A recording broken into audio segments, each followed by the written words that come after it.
In 5 o'clock, I'd like to call the Monday, May 5th Board of Public Works meeting to order. Stand for the Pledge of Allegiance. Pledge allegiance to the flag of the United States of America and to the republic for which it stands, one nation under God, indivisible, with liberty and justice for all. Any changes or corrections to adoption or the agenda? No changes. None. I'm looking for a motion. We'll move to adopt the agenda. Second. Motion made by Mr. Barrington, second by Mr. Ritchie to adopt the agenda as written. Any further discussion? All in favor signify by saying aye. Aye. Opposed? Motion carried. Public input. Public input seeing none, we'll move on. Looking for approval of the minutes. I'll make that motion. Second. Motion made by Mr. Ritchie, seconded by Mr. Herder to approve the April 7th meeting minutes. Any further discussion? All in favor signify by saying aye. Aye. Opposed? Minutes carried. Wastewater treatment plan updates, Ben? Good afternoon. I kind of go a little bit out of order here. So this week, hopefully, we're going to start sludge hauling. We got about 1.5 million gallons of sludge that we hope to get out before the farmers cut us off so they can start planting their fields. It keeps raining and the river keeps staying high, so we've got a lot of tanks that we want to get cleaned out this year. And with the flows, there's not anywhere to really put the water, so we got to wait for that to recede a little bit. But we hope to have some good weather to clean all those out. We've been in discussion with Donahue regarding the preliminary compliance alternatives plan. We will have that for your review next month, and because of that, somebody from Donahue will be here to walk you through their plans. And we would also like to do a tour just to refresh everybody's memory on how bad the treatment plant's getting after 40 years almost of not having any big upgrades. So I don't know, do we want to discuss like if that works for everybody, or as long as it's not pouring out? Yeah, we could see if it's in your schedules to do that walkthrough right after the Board of Public Works meetings wrapped up here. We go down there, tour the plants. We did that the first year I was here, but also Donahue will be here to kind of, this is why we're looking at changing this aspect or that aspect of kind of like flow together and help, for future discussion, especially for plan upgrades. Does anybody have an issue with that, or? When would that be? That would be The 2nd of June June. 2nd. Yes. So that would just be a regularly scheduled next meeting. Yeah, I guess if we have no opposition to that, I say, Ben, let's just plan it. Robert, let's. Sounds good. All right, so there have been some issues via the Wi-Fi bridge and the communications back and forth with the facility. We're slowly getting things worked out, but we are going to get our own separate server just to isolate ourselves. The server will back up via the Wi-Fi bridge sporadically whenever Keith gets it set up to whatever he plans on doing. So we're hoping that that can alleviate some of our problems, because we are getting called in quite a bit because of this. And there's really nothing we can do. Basically, when the sludge transfer starts for our digesters to the sludge storage tank, it just fails and you manually have to come in and reset it. There's nothing we can do remotely. So that's been our biggest issue with that. Other than that, we've got the ultraviolet disinfection in.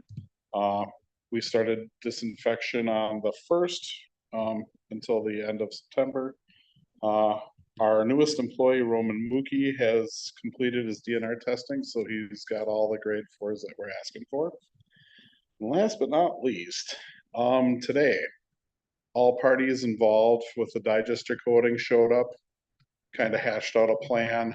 They're gonna have a schedule set up sometime this week. I think Derek is gonna send that in. But in your packet, there is the agreement that we have to sign, and basically I'll let Robert take over the rest. Yep, that's on the next agenda item. Any further questions for Ben? Chad, or can we make a note for council on that next Public Works meeting? So they're all aware of that, we're gonna make that tour after. We'll put it in the minutes. It'll be on the agenda. And then Robert, if you want to mention it at the council meeting in your report, I think that'd be excellent. But we can send out an email to him reminder. Just so nobody doesn't hear about it, and then. Yep. That way everybody gets a chance to see what Ben's up to over there. Absolutely. Thank you. Any further questions for Ben? If none, thanks. All right. And we'll move on to. Next thing is approve and recommend settle and mutual release agreement for South Digester Coating. Thanks, Ben. Should be all right. Okay. Thank you. Robert, you got it? Yep. Okay. So as you know, and we've talked about numerous times, this coating for the South Digester, started the process of recoating. Then the contractor pulled out, stating that, they were singled out and that they shouldn't be carrying the load as far as, cost to, recoat it for a third time. So that started a whole discussion, which turned almost into a legal discussion that, they weren't gonna do anything and turn it into a legal battle between entities. Through a lot of discussion that was talked down, discussion from all parties involved and their attorneys. The biggest hangup for them was the 1-year warranty after completion. So with them stating that, then our biggest hangup was the fact that we want to make sure that all the documentation that led up to it, the failure was caused due to either application or product. So to protect our interests, we wanted to make sure that all this stuff was being done properly through every single stage, so that any chance of future failure would be eliminated because of the because of all these steps and checks. So with all that discussion that took place and them wanting the city to sign off on the 1-year warranty and release them of any liability if this fails again, came down to us saying that there always has to be a third-party inspector involved. And through these steps that were in Exhibit 1, the workflow diagram that was put out, that at each one of these steps, both our hired engineer Donahue and ourselves agree that these steps were done appropriately, that they passed the third-party inspection, and that you move on to the next process. And as long as this is being done, then we know for sure that this is being installed properly this time.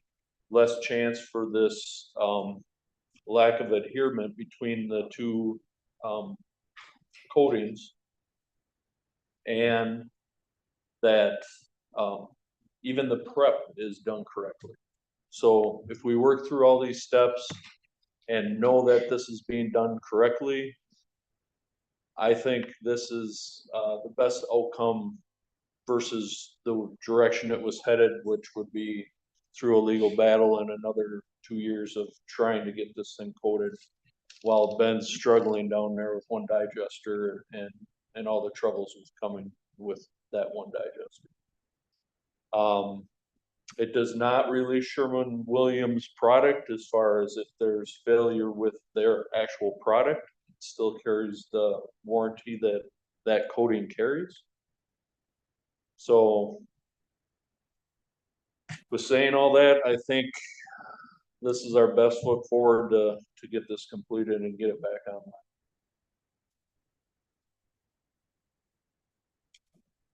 Any questions? Did Attorney Steckbauer think that was probably the route I see on there, it said he was in agreement? Yes, he was through this whole process.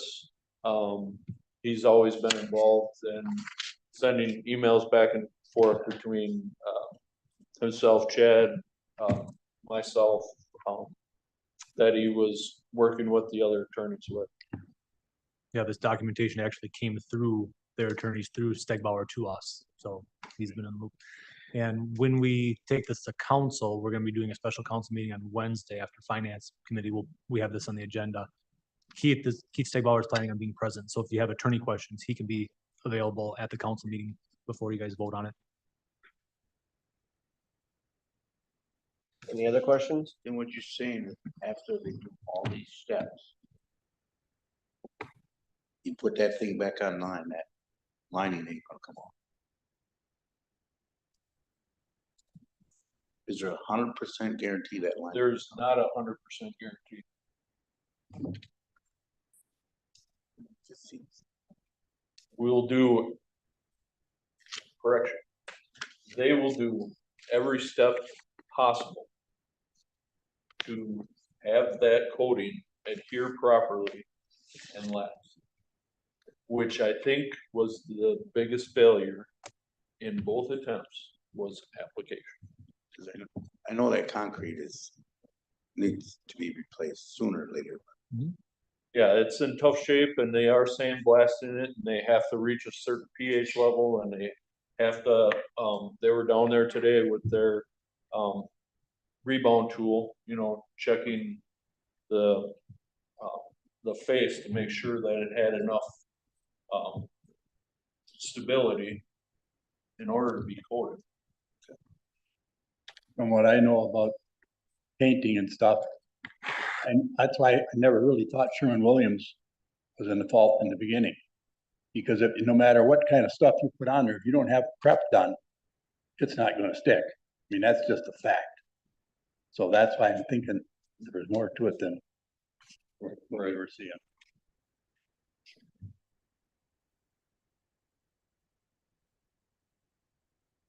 Anything else? Anybody have? If nothing, I guess I'm looking for motion.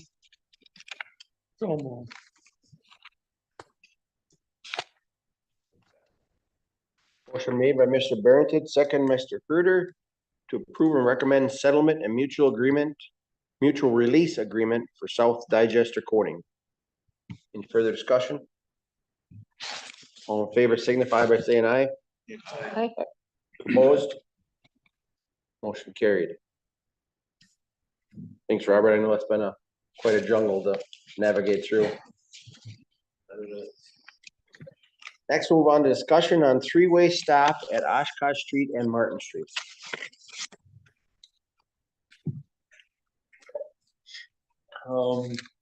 So with this wanting to be brought up, before the board, I had, actually, Missy and Chris did some digging on the background of this to try to find any past, discussions with that intersection, being what seems like kind of a weird spot for a three-way stop, on that section of Oshkosh Streets. So in the memo included some of the items that were brought forward as far as placing 3 stop signs there, how they went about the feedback they got from the public when they thought about removing them. as much digging as they did, we only came up with those, inputs from 92 and 2005. It sounded like that in the end, the residents that, expressed interest in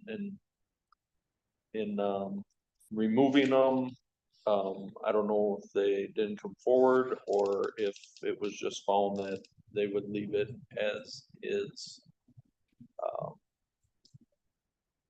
So I guess I'll leave it open to discussion if this is something that, we think should be changed. You definitely have to look into more feedback from, residents in that area. And see if we can find any more information on the placement of those signs. I often wondered why there was a stop sign there. Every time I come down, it does seem like a rather odd spot to have a stop sign, and I can understand the residents' view with traffic going fast going down there, but you can do that on almost 100% of the streets in London. So I don't know, and I can understand if you talk to the people that live there, they're gonna want the stop sign there. Because getting in and out of their driveways is probably a little more convenient. The people that live in the apartments coming down their Twitter don't like to stop. I don't know, maybe we should talk to some of the people, I don't know. That's my thought. That was one of my my first thoughts on this too was, then they're gonna go from Pershing to Beckert. I mean, it's a slight grade coming downhill. Is that just introducing more reasons for them to speed? I'm not sure. Maybe not. I think this will be something that would probably need to be addressed in the future if and when the Schlesser Hills product gets okayed and you have another 20 potential houses, you know what I mean? I foresee some point in time there being maybe a need somewhere, especially trying to get out of that Southwood lane. But you're dealing with, a lot less volume of traffic in that section than you are, the rest of Oshkosh. I can reach out to the PD and see if chief can help me set up a counter in that area right now. And we can kind of get a reading on what kind of volume we have. I looked on Whistler, our old information was estimated count, and it was from back in 95, so it's not gonna be relative to this conversation right now. I think you find a lot of your traffic, if they're using Oshkosh, their main reason is, coming down Pershing and using that to either get over to X either way or, to bypass Wyman. I don't think you get a lot of people that would access it other than coming from the east, westbound, then taking that short john if they want to continue on down Oshkosh. Counter will give him the speeds of the vehicles also, Correct. so you get an idea of the speeds going through there too.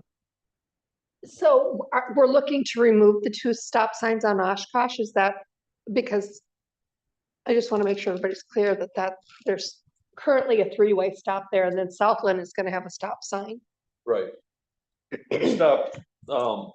Both stop signs, so on Southland and on Martin, if those 2 on Oshkosh were removed, then they're gonna act like a normal T intersection anywhere else in town. Right.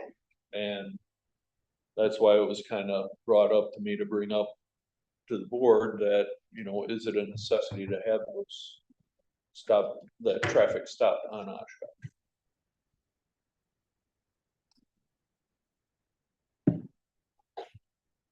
Any further comments or concerns?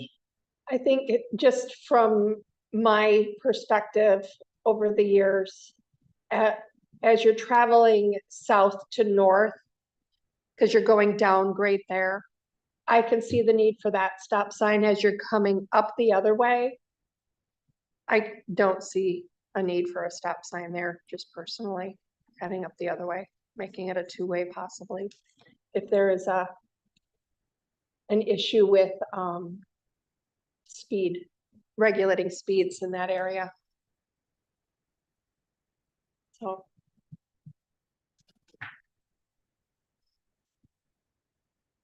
But from that aspect too, it'd almost be no different than the grade you deal with on like a division as well. Because the way Correct. you are, you're cruising downhill too, and people have to account for their speed. with having no Correct. stop. exactly, yeah. I mean, if, There's not gonna be any change in the width of the road there, is there? No, there's That's no all. change happening in that section at all. Oh, that's right, it stops at Pershing, okay. Yep. You know, every time I go there, I don't go down that road very often, but when I get to that stop sign, I'm like, why is there a stop sign here? If you remove one of them, you gotta take them both out. Oh, yeah. correct, Yep. Otherwise, coming down that hill, they're gonna blow that one all the time. I agree with you, Bernie. They kind of do now. It's either gotta be a three-way or just a single stop. You Yeah. can't just do, because Right. I think you're just creating traffic issues then. Then Someone everybody forgets, sees. when I headed north, I didn't have to stop, when I headed south, I do, you know, vice versa. Yeah. Any other, comments or concerns? So in the meantime, we're just gonna do some traffic counts. Is there anything else between now and the next meeting? I mean, you just ask Chief Slater, or not, Chief Wilson, sorry about that. I apologize, that Josh. If they have a speed issue on there, I mean, do they see a need?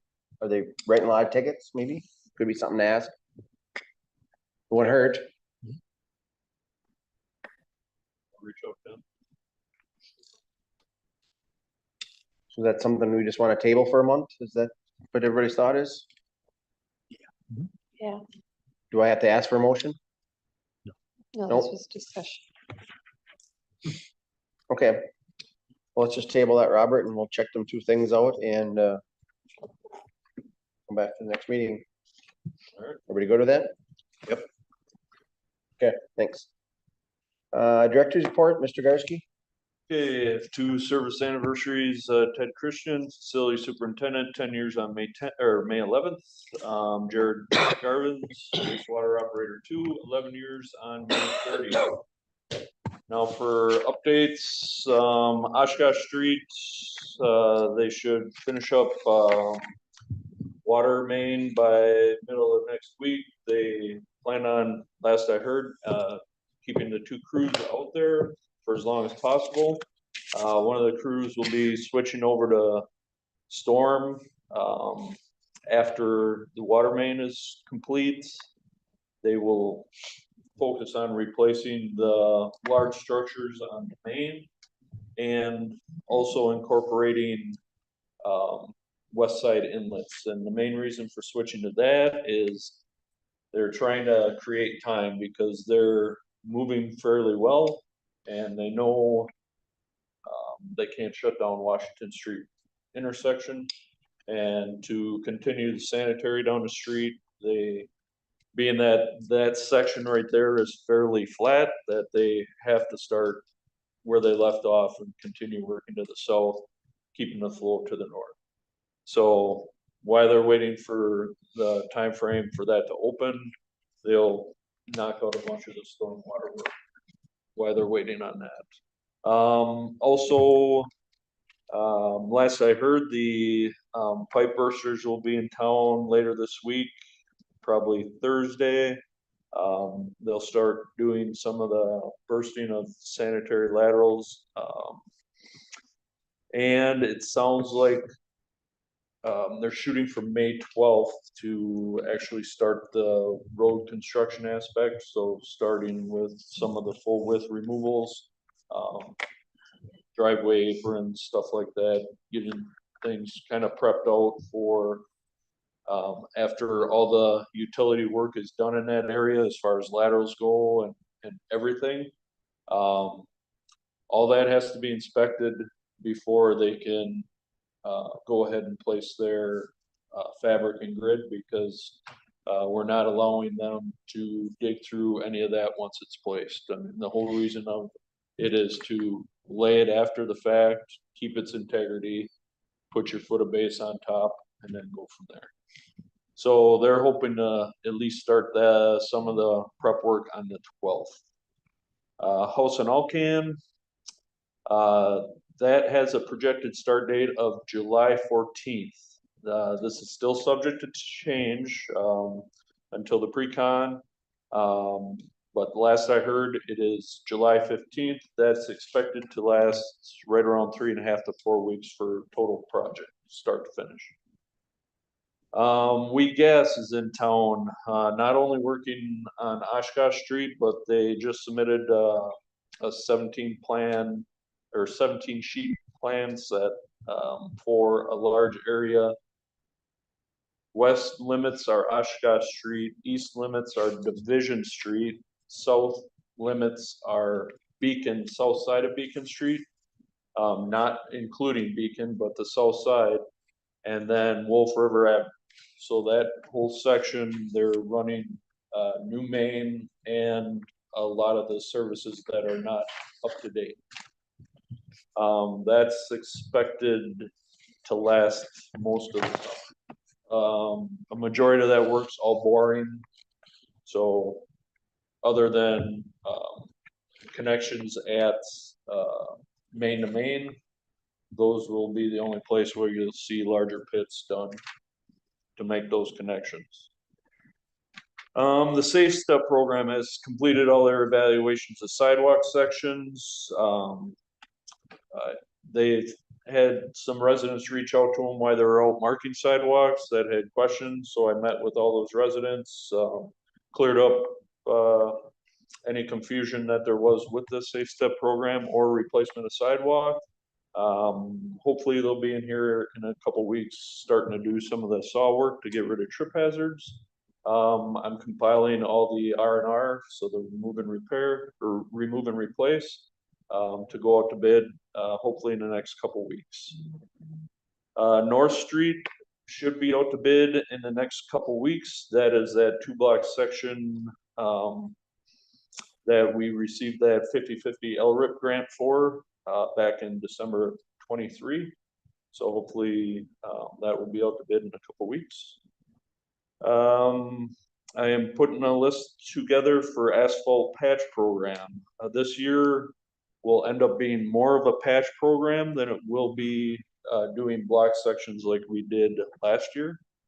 That's simply because right now we're dealing with a lot of areas, smaller areas that are in immediate need. We're missing asphalt, and these areas need to be squared up. We'd like to carry them further, but we're going to try to stretch our dollars and get the most of the really bad critical areas taken care of now. Some concerns I wanted to touch on this with the raised hump area of asphalt that's on Montgomery Street in close proximity to a gas main. I went and checked out that area, talked to the residents. I am contacting We Gas again for them to check out the depth of that main.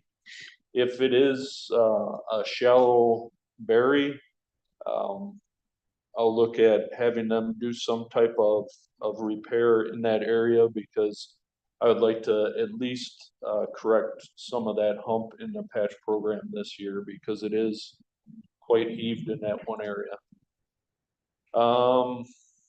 And also I'll be hosting a meeting with area superintendents this Thursday.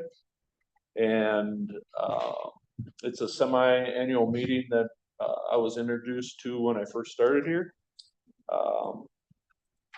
They asked if I could host because they would like to focus on last year's WISDOT program. And we can all kind of talk about the struggles that can come with working with difficult contractors. We'll also be talking with other, in the agenda, we'll be reviewing compost and yard waste sites and what other communities are doing, along with staffing and employee retention. And that is all I have for my report. Does anybody have any questions about any of the projects or items?